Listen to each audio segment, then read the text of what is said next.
You're watching UATV News. My name is Ina Kosinska. Good evening. A joint inspection of Ukrainian positions near the Shumy village did not take place today. Russian militants opened fire in the area where the inspection was supposed to take place. The verification was aimed to prevent any ceasefire violations in Donbas. The Ukrainian side is going to discuss the undermining of validation measures and set a new date at the next meeting of the trilateral contact group. I urge the sides to continue doing all it takes to ensure an effective and sustainable ceasefire, first and foremost, in the interest of the civilian population. The sunken tanker Delphi has been removed from the Odesa coastal area. Now it has been transported towards the Chornomorsk port. Preparation works for this operation lasted a month. Transportation began at dawn and was performed by means of a floating crane and tugboats. The operation involved clipping of an underwater rock that impeded the ship's passage. The tanker had sank near the Odesa beach dolphin in November last year during a storm. Delphi has remained in Odesa coastal waters for 293 days. During this special operation, the priority task was to avoid contamination of the coastal area to protect health of Odesa residents and vacationers. Finally, the long story of removing the Delphi ship from Dolphin Beach has over. Currently, the tanker is being towed to the port of Chornomorsk, where it will remain parked until the court decides of its future. 1,500 applicants from Donbas and Crimea have been admitted to Ukrainian universities. The entrance campaign for these applicants has been extended until October 23rd.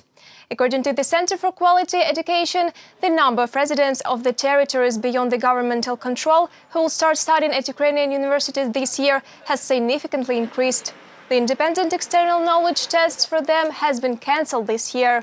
Instead, future students had to pass entrance exams provided by the state educational centers Donbas, Ukraine and Crimea, Ukraine.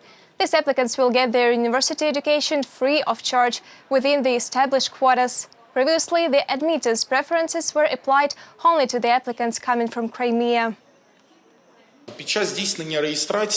During registration of the graduates arriving from the other side or the contact line and the administrative border with the Autonomous Republic of Crimea, it was just an issue of safety. We never demanded to confirm the status of a child from the temporarily occupied territory. The main concern remains the safety of this child. This is why the applications from those registered in the occupied territories of Donetsk and Luhansk regions, as well as in the occupied Crimea, are being processed within a general flow.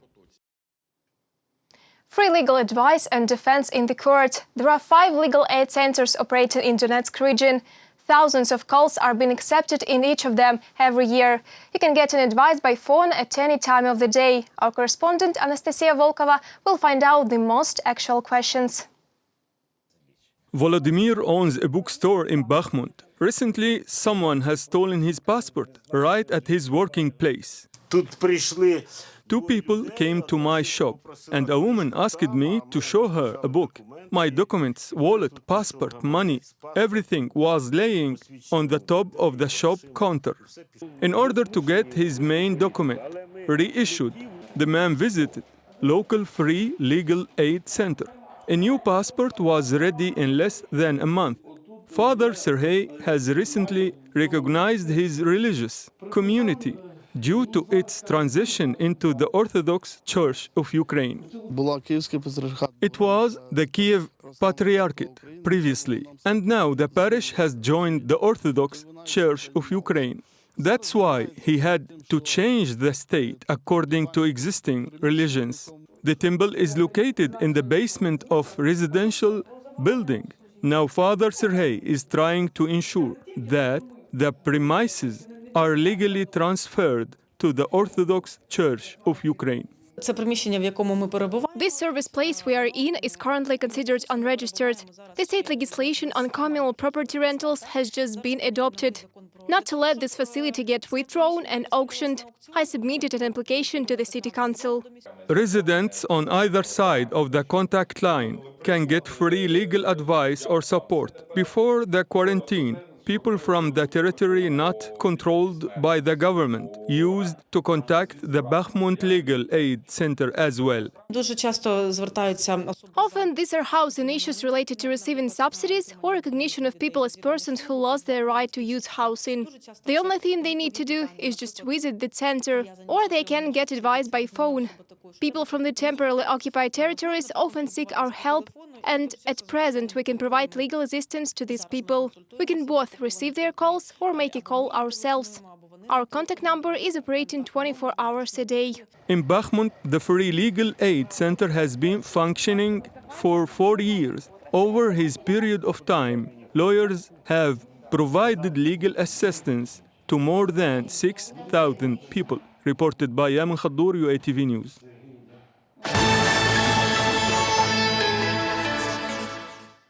"100 years in the sky." The Antonov plant celebrates a big anniversary.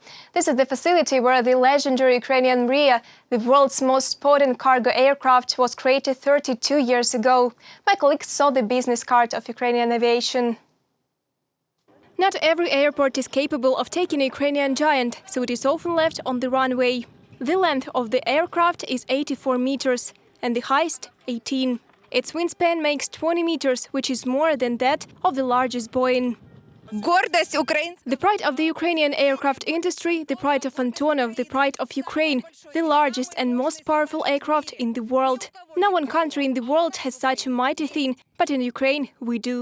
The coronavirus pandemic has considerably increased the demand for Antonov's Ruslan and Mriya. An-225 delivered medical supplies to Poland, France, Germany, Canada and Ukraine. We took humanitarian aid from China to various countries. Actually, no one else is able of transporting such amounts of goods at a time. Commercial cargo that Mriya can carry equals to 247 tons. To unfold the loading ramp, the aircraft makes an elephant bow. Its weight is transferred to additional supports, and the front landing gear leg is titled back.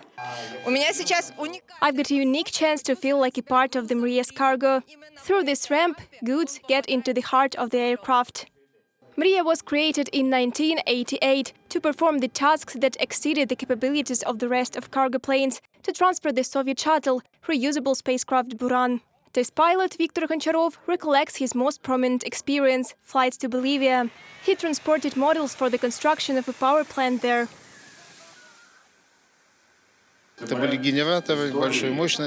These were power generators of big capacity, and there was no other way to deliver them but by air. And 160 tons is a lot of weight. Even Ruslan could not carry it, and it was only An-225 that coped with such a big work.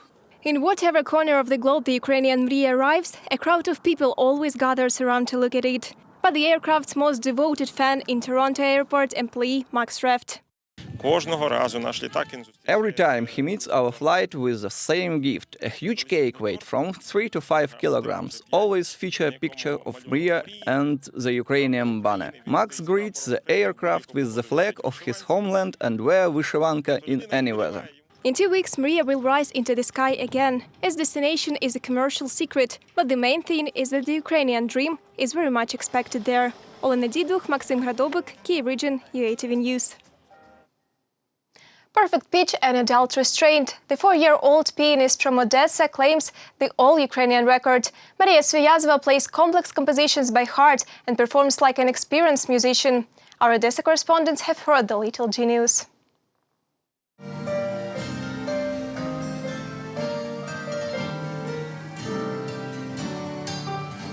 Her favorite composer is Tchaikovsky. 4-year-old Masha knows his compositions by heart. While at the instrument, she is restrained and focused in, like an adult. Although the girl admits that she gets nervous before the performances. Admittedly, I'm nervous a bit, but I'm not going to worry anymore. Even if I take a wrong note, it doesn't matter. Dozens of medals and certificates are being displayed by mother of the young pianist Olha. Maria has got more than 30 serious performances and victories in prestigious competitions, including the international ones. The girl competes for an all-Ukrainian record as a young pianist who can play on equal terms with grown-ups. Today we can already say that when she goes onto the stage, she feels like an adult performer. She knows how to sit properly. She comprehends all the nuances of the composition like a mature musician. The teachers say that Maria has an absolute pitch and she plays using no sheet music at hand. They even call her a child prodigy and predict a prominent musical future for her. She progressed very quickly. We tried not to delay her advance. And today, she was perfect pitch.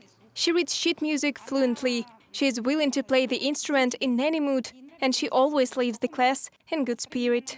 Maria aspires to be a tutor. She wants to teach others to hear music the way she hears itself. Anna Horodenseva, Arsen Podesyan, Odesa, UATV News. That was our final story this hour. More updates on our website, Facebook, Twitter and YouTube pages. Stay safe and good night.